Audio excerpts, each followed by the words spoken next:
এক গ্রামে একজন কুমোর ছিল। সে তার তৈরি মাটির জিনিসপত্র বিক্রি করত আর প্রচুর অর্থ উপার্জন করত। সবাই বলতো তার হাতে নাকি জাদু আছে। সে যাই তৈরি করুক না কেন সেটাই লোকের পছন্দ। আর তার হাতের কাজ এত সুন্দর ছিল যে নানান দেশ বিদেশ পর্যন্ত তার কাজের চর্চা হতো। সবাই বলতো সত্যি তার হাতে নাকি জাদু আছে। কিন্তু আজ আর সেই দিন নেই।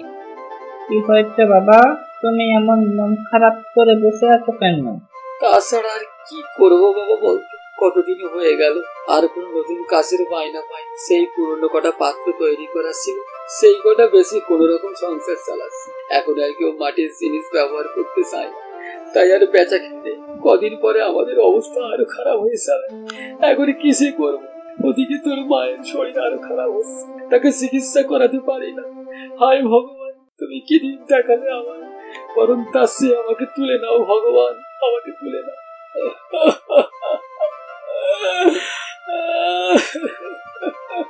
বাবা, ও বাবা কেঁদো না বাবা, ও বাবা কেঁদো না। এইভাবে আরো বেশ কিছুদিন চলতে থাকে। একদিন এমন অবস্থা আসে, চিকিৎসার অভাবে কুমোরের স্ত্রী মারা যায়। তুমি আমাকে ক্ষমা করে দিও। তোমাকে ভালো করে খাওয়া দিতে পারি, ভালো করে চিকিৎসা করাতে পারি, তোমার পড়ার জন্য সুন্দর শাড়ি দিতে পারি, আমাকে ক্ষমা করে দিও, আমাকে ক্ষমা করে দিও।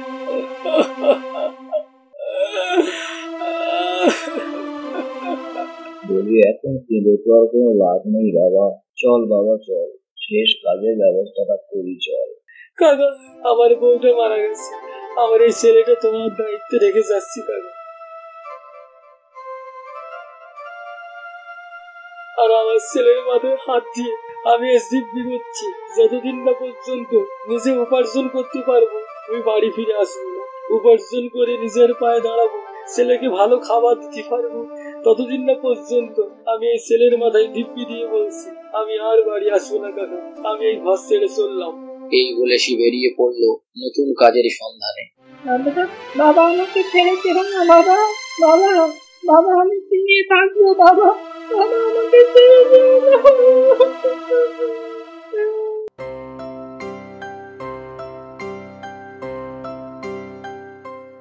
হায় ভগবান, এ কি কর্মের ফল তুমি দিচ্ছ আমার। কতদিন হয়ে গেল না কোনো কাজ জোটাতে পেরেছি, না কোনো উপার্জনের ব্যবস্থা করতে পেরেছি, না জোটাতে পেরেছি নিজের খাবারটুকু মাত্র। গতকাল এই 2টা আপেল দিয়েছে একজন আমার খাওয়ার জন্য। আমি কি শুধু এই 2টা আপেল নিয়ে বাড়ি ফিরতে পারি? ছেলের মাথায় হাত রেখে প্রতিজ্ঞা করেছি আমি উপার্জন না করে বাড়ি ফিরব। এখন কি যে করি, আমি কি করব? ভগবান তুমি রাস্তা দেখাও ভগবান।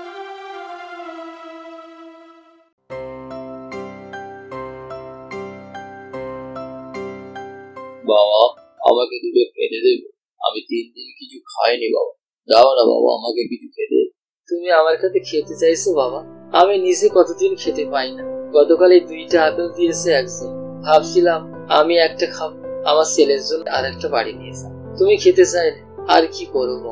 ঠিক আছে আমার ভাগেরটা তোমাকে দিই, তুমি খাও। দে বাবা দে।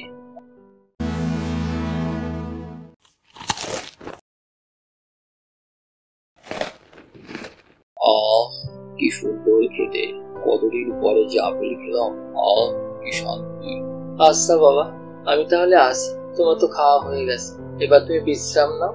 বলছি বাবা, তোর একটা আপেল খেয়ে আমার মন ভরেছে, কিন্তু আমার পেট ভরেনি তো বাবা। দে না বাবা, এই আর একটা আপেল যেটা হাতে আছে ওটা আমায় দে, আমি খাই, আমার পেটটা অন্তত ভরুক। এই কথা শুনে কুমোর তো ভীষণ অবাক হলো। সে ভাবতে লাগলো সত্যি কি তাহলে সে খালি হাতে বাড়ি যাবে? এই একটাই মাত্র আপেল ছিল তার পাশে, সেটাও কি তাহলে ভিখারি বাবাকে দিয়ে দিতে? কিন্তু বাবা আমি যে বললাম এই আপেলটা আমার ছেলের জন্য, আমার কাছে এই আপেল ছাড়া কিছু নেই বাবা।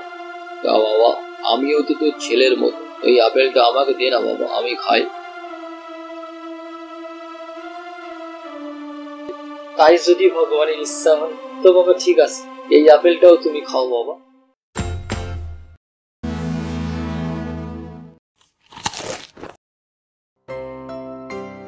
এই বাবা দাঁড়া, দাঁড়া বাবা এদিকে আয়।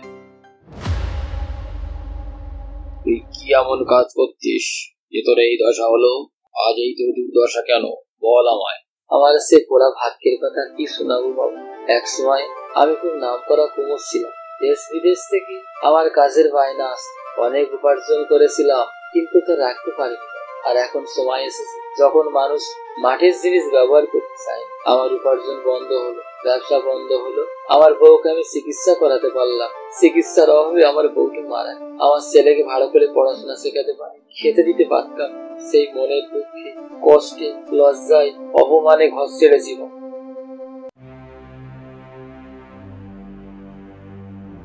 এই নে, এই তেলটা রাখ, তোর নিজের কাছে থেকে সাবধানে রাখ।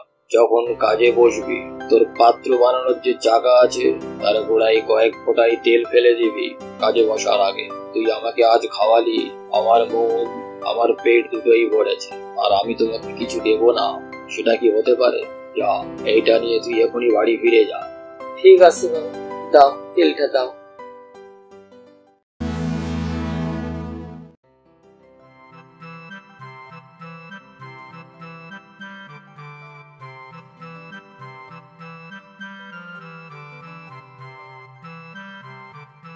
এই রে, জিজ্ঞাসা করা হলো না, এইটা দিলে কি হবে জিজ্ঞাসা করা হলো না।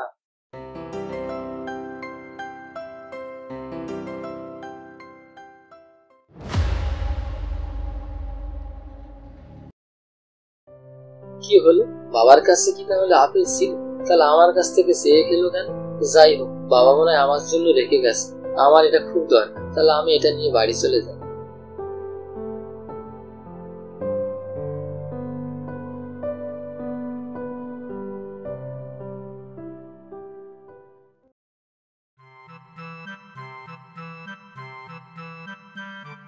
রমেশ কাকা, ও রমেশ কাকা, বাড়ি আসো।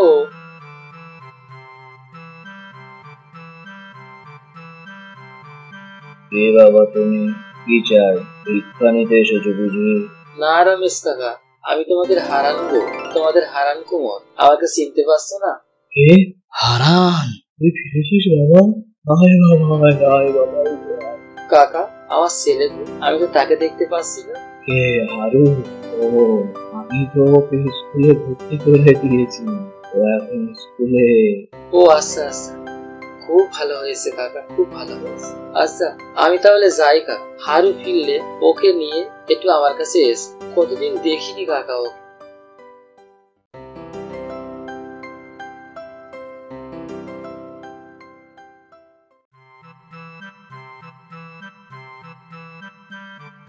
যাই, তাড়াতাড়ি বাড়ি গিয়ে স্নান করে কাজে লেগে পড়ি। দেখি এই তেল আমার কপালে কি রেখেছে।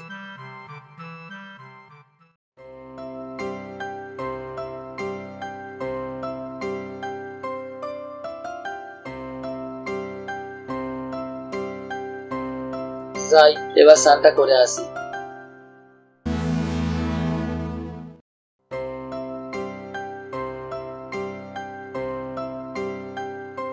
কুমোর যেন নতুন করে একটা ক্ষীণ আলোর লক্ষ্যের দিকে এগিয়ে চলে। সে আবার নতুন করে কাজে মন দিল। যাই, কাজে বসে, আর দেরি করা চলবে না।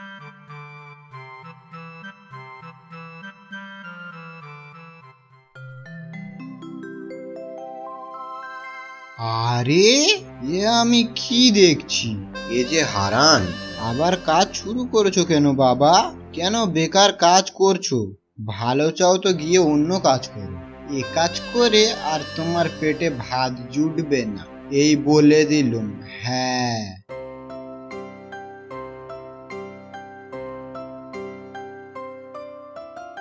যে যাই বলুক, আমি একবার শুরু করি। তেলটা কোথায় গেল জানো? এই তো।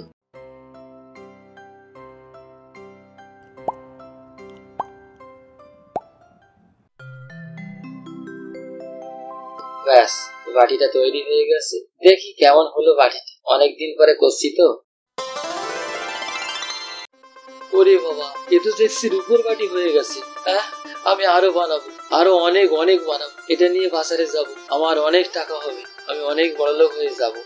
এইভাবে সে আস্তে আস্তে ধনী হয়ে গেল। প্রচুর লোক তার বাড়ির সামনে লাইন দিয়ে তার তৈরি রূপোর পাত্র কিনতে লাগলো। তার চাকায় এলো যেন নতুন জাদু, সে আবার পুরো অবস্থায় ফিরে আসতে লাগলো। কিন্তু সে এত ধন সম্পদ নিয়ে কি করলো? সেটা কি আপনারা জানেন? জানতে হলে এই গল্পের পরবর্তী পর্বে অবশ্যই দেখবেন। তার জন্য আমাদের চ্যানেলটাকে সাবস্ক্রাইব করে নোটিফিকেশন বেলটি অন করে দিন, তাহলে পরের পর্ব এলে আপনি সবার আগেই দেখতে পাবেন। আর ভালো লাগলে লাইক করুন, শেয়ার করুন, কিছু বলার থাকলে অবশ্যই করে কমেন্ট করতে ভুলবেন না। ধন্যবাদ।